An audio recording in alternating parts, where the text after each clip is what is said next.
Sandra got a promotion last April. Assistant manager, $4,200 raise, the kind of news you call your parents about. She did the math that weekend. After taxes, the raise added $261 a month. Her health insurance premium had gone up $88. Her apartment renewed at $110 more than last year. Her car insurance ticked up $47 because her zip code apparently had more fender benders in 2024. Net gain from the promotion?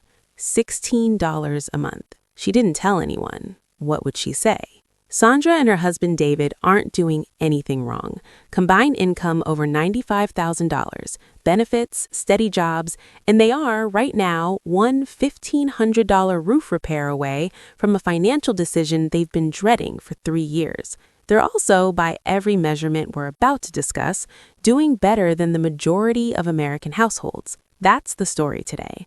Not theirs specifically, the numbers behind theirs, where the money goes, who it goes to, and the only documented path that actually changes the ending. Let's start with the foundation, emergency savings, because everything else in this conversation depends on it.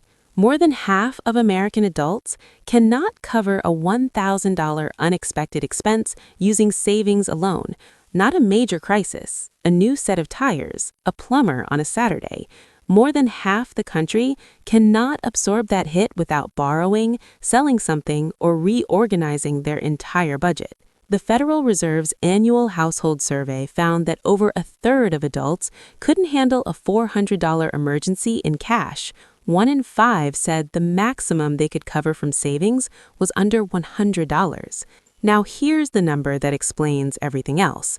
The median emergency fund in America right now is approximately $500, not the average. Averages are distorted by the wealthy few at the top. The typical American has $500 standing between them and a financial emergency. That figure dropped roughly 17% in a single year. Financial professionals universally recommend 3 to 6 months of living expenses in reserve. For the average household, that's $9,000 to $18,000. The typical American has $500. And for people under 35, median savings drop further.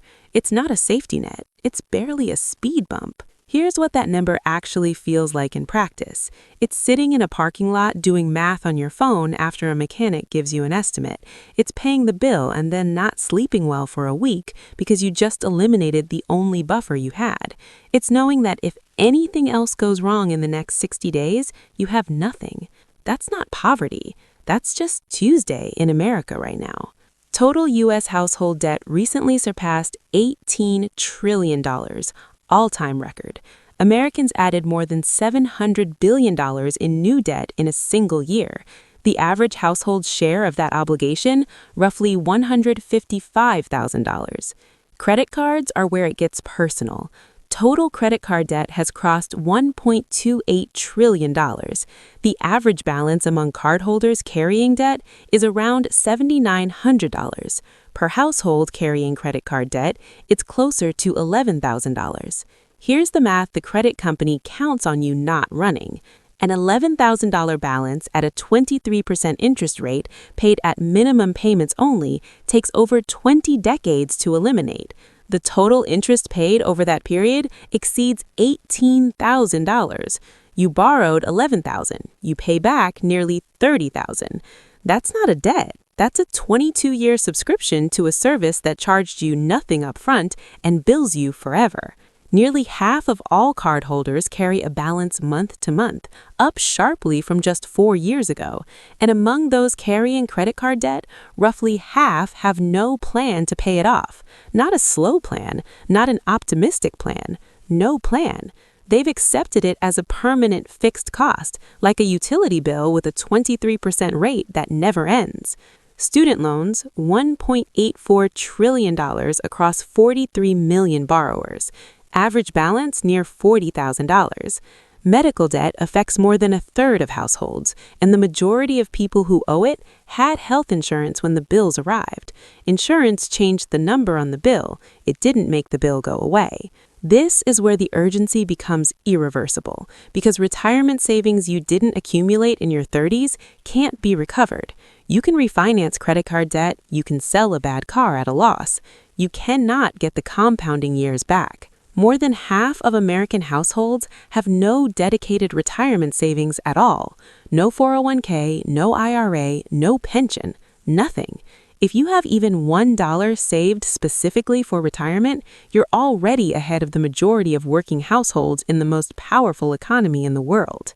For the people who do have something saved, the numbers reveal a familiar pattern. The average 401k balance looks almost reasonable on paper. The median, the number that actually represents the typical person, is around $35,000. Even for Beanie Boomers, the generation currently at or near retirement age, the median 401k is roughly $210,000. At a conservative 4% annual withdrawal, that generates $700 a month for the rest of their lives after a 40-year career. A recent national survey found that Americans believe they'll need $1.26 million to retire comfortably. The median family has saved approximately $87,000 toward that goal. The gap is $1.17 million. Closing it from zero over 25 years would require saving around $1,700 a month and earning a historically average market return without a single interruption. More than half of Americans expect to outlive their savings. Among people already retired, a striking number say financial insecurity in old age is their deepest fear, not as a figure of speech, but as a lived reality they're navigating right now. Nearly 75% of American households cannot afford a median-priced new home, not a luxury home, the midpoint, the median. Buying it comfortably requires income around $140,000. Median household income is $83,000. 3 out of 4 families are mathematically priced out of an average house. More than half of all renters are now cost-burdened, meaning they spend 30% or more of their income on housing, and this includes full-time employed workers. 40-hour weeks no longer guarantee affordable housing in most American cities. That statement would have been unthinkable 30 years ago. Today, it's just a census data point. Saving a 20% down payment on a median-priced home now takes an average of 7 years, with no emergencies, no job disruptions, no medical bills, and a home price that doesn't increase while you're saving. In some high-cost metros, the timeline exceeds 20 years. Transportation. The average new car payment has reached record levels, over $750 a month. 1 in 5 new car buyers is now paying $1,000 or more monthly. And in a country where more than half the population can't cover a $1,000 emergency, 1 in 5 car purchases commits to spending that much every single month on a vehicle that loses value from the moment it moves. The loan terms keep extending to make the monthly number feel manageable. 84-month loans, 7 years, now account for roughly 1 in 5 new car loans. The payment gets lower, the total cost balloons. The dealership calls that a good deal. Nearly 30% of trade-ins arrive underwater, meaning the owner owes more than the car is worth. That negative equity gets rolled into the new loan. 3 years later, they're underwater again. This isn't a glitch, it's how the system was designed to work. The average American thinks they spend about $86 a month on subscriptions. The measured number is typically more than double that, closer to $220. More than half of subscribers have at least one service they're paying for but not using at all. These charges run on autopilot across multiple accounts on random billing dates, invisible in aggregate until someone actually looks. Americans make roughly 10 unplanned purchases per month, averaging close to $300 in unbudgeted spending. Physical and digital retail environments have been engineered with decades of behavioral research specifically to override deliberate decision-making. You're not weak for impulse spending. You're fighting a multi-billion-dollar industry every time you open an app. A recently documented pattern in consumer research is what analysts call anxiety spending, making purchases not because you need the item, but to manage stress about financial uncertainty. Among younger adults, this pattern affects nearly 40%. The internal logic, things feel uncertain, so I might as well enjoy something now, The result? Debt taken on to cope with the stress of having too much debt, spending to feel temporarily better about a situation made worse by the spending. These behavioral patterns and structural conditions aren't separate problems, they reinforce each other. When wages don't cover costs, people stress spend. When they stress spend, nothing gets saved. When nothing gets saved, every small emergency becomes a credit card charge. The cycle is self-reinforcing, and most of the financial advice aimed at breaking it targets half of it. Let's come back to Sandra and David. Right now, they have about $8,000 in savings, $10,500 in credit card debt at 22%, and $14,000 in a 401k between them after 8 years of working. David financed an $51,000 SUV 18 months ago at $690 a month. The payment felt manageable. The loan term is 72 months.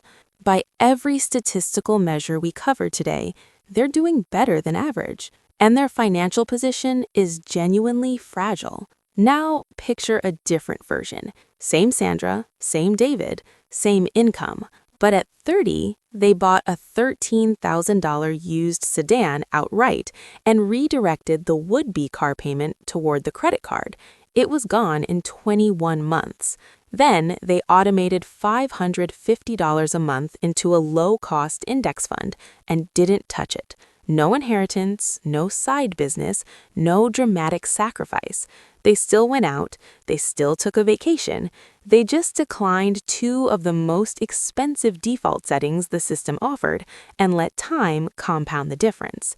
By 57, version 1 has roughly $160,000 in retirement savings, still carries credit card debt that's crept back up, and every major life decision, whether to change jobs, whether to help a kid with college, whether retirement at 65 is even feasible, is constrained by a financial position that never quite stabilized. Version 2 has approximately $640,000.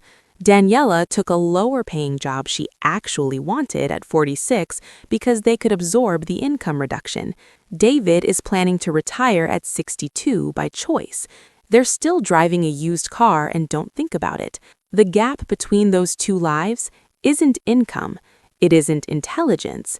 It's 3 decisions made in their early 30s and 25 years of a process that, once automated, required almost no ongoing effort. The structural problems in this video are real. The housing prices,